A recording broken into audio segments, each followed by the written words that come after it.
بابا جان، رمضان شریف کی راتوں کے قیام کی کیا فضیلت ہے؟ رمضان شریف کی راتوں کے قیام کی ابھی آپ نے نماز عشاء پڑھی، اس سے پہلے آپ نے مغرب پڑھی، مغرب کے بعد آپ نے عشاء پڑھی، عشاء کے بعد آپ نے میرے ساتھ نماز تراویح پڑھی۔ نماز تراویح میں بھی آپ نے قیام کیا، عشاء کی نماز میں بھی آپ نے قیام کیا۔ پھر ہم نے دیکھا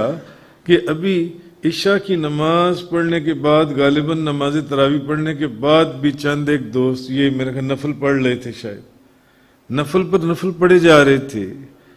یہ جو قیام، یہ قیام ہے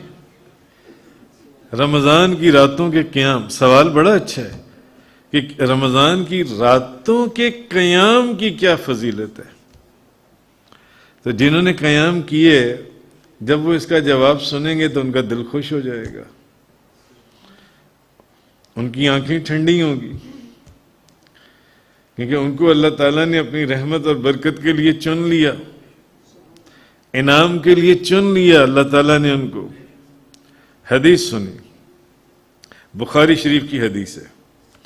اور مسلم شریف کی حدیث ہے، متفق علیہ۔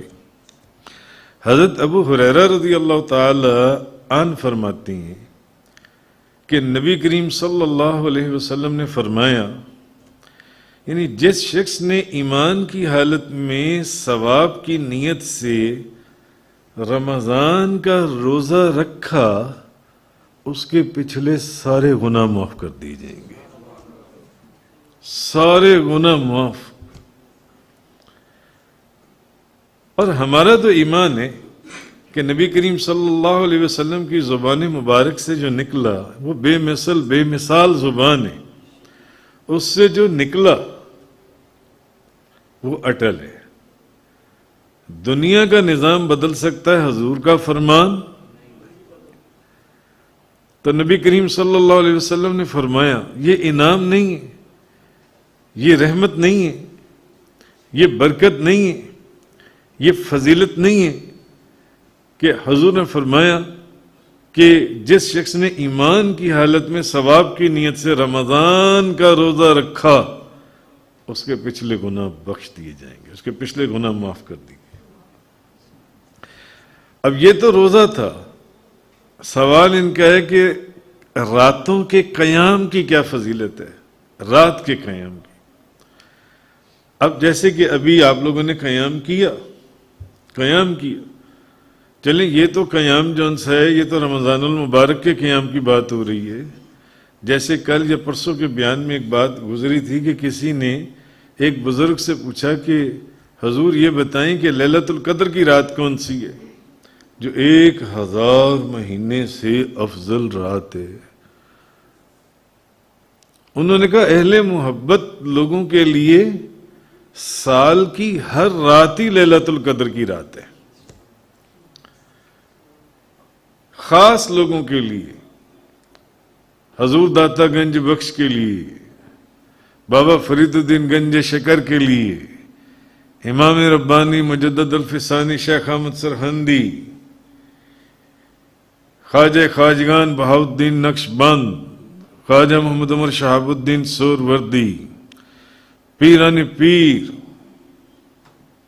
گیلانی، جیلانی، محبوب سبحانی، قطب ربانی، شہباز لامکانی، غوث سمدانی،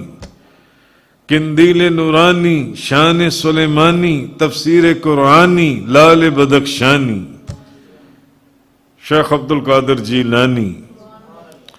جن کے لیے یہ وہ بزرگ ہیں جن کے لیے ہر رات ہی لیلۃ القدر کی رات ہے، ہر رات ہی لیلۃ القدر کی رات ہے۔ تو خاص جو لوگ ہیں ان کے لیے تو ہر رات ہی، وہ ان کے لیے قیام صرف رمضان کا نہیں، وہ تو سارا سال ہی وہ ان کی راتیں قیام میں گزرتی ہیں، سارا سال جو ان سے، جیسے کہ قرآن کریم کے اندر ہے والذین یبیتون لربہم سجدا وقیاما، وہ لوگ جو راتیں گزارتے ہیں اپنے رب کے لیے سجدے اور قیام میں جو راتیں گزارتے ہیں۔ بی بی عائشہ صدیقہ طیبہ طاہرہ زاہدہ عابدہ رضی اللہ تعالیٰ عنہا فرماتی ہیں کہ میں نے دیکھا کہ نبی کریم صلی اللہ علیہ وسلم رات کو جب نماز پڑھتے قیام فرماتے تو آپ سرکار قیام میں بھی روتے، رکوع میں بھی روتے، سجدے میں بھی روتے، یہاں تک کہ روتے روتے پورا سینہ مبارک آپ کا آنسوؤں سے بھر جاتا، اور اتنا لمبا قیام فرماتے نبی کریم صلی اللہ علیہ وسلم کے بلال حبشی فجر کی اذان دے دیتے، فجر کی اذان۔ بے شمار ایسے بزرگ ہیں، بی بی فاطمہ زہرا، ان کے متعلق آتا ہے کہ وہ فرماتی ہیں کہ ایک رات تو ایسی ہوتی جو اتنی لمبی ہوتی کہ میں دل کھول کر یا اللہ تیری بارگاہ میں قیام، رکوع، سجدے کر لیتی۔ امام اعظم ابو حنیفہ رضی اللہ تعالی عنہ، ان کا جب انتقال ہوا تو ان کا ہمسایہ ایک یہودی تھا، اس یہودی کا جو بچہ ہے ان کا وصال ہو گیا، تو اگلی رات جب گزری تو وہ اپنے باپ کو کہنے لگا کہ ہمارے گھر میں ایک سایہ سا آتا تھا، جیسے کسی درخت کا، کسی تنے کا سایہ ہو، تو وہ درخت یا وہ تنا کہاں گیا؟ تو آپ نے دیکھا ہوگا گاؤں میں یا باہر کی جگہوں میں اگر آپ کوئی بلب ایک لگائیں یا کوئی چراغ جلائیں اور اس کے سامنے صحن میں کوئی سایہ آئے تو وہ سایہ بڑی دور تک لمبا چلا جاتا ہے، تو وہ سمجھتا تھا کہ شاید وہ اس گھر میں کوئی درخت ہے یا کوئی تنا ہے جن سے۔ تو اس کے باپ اس یہودی نے کہا کہ وہ کوئی درخت یا تنا نہیں تھا، وہ تو مسلمانوں کے امام تھے، امام اعظم ابو حنیفہ، جو ساری رات اللہ کی بارگاہ میں قیام کرتے تھے، کھڑے ہوتے تھے جن سے، جب تجھے وہ محسوس ہوتا تھا۔ اور امام اعظم ابو حنیفہ کے متعلق مشہور ہے کہ وہ ایک قرآن دن میں ختم کرتے تھے اور ایک قرآن رات میں ختم کرتے تھے۔ امام شافعی بھی ایک قرآن دن میں ختم کرتے تھے اور ایک قرآن رات میں ختم کرتے تھے۔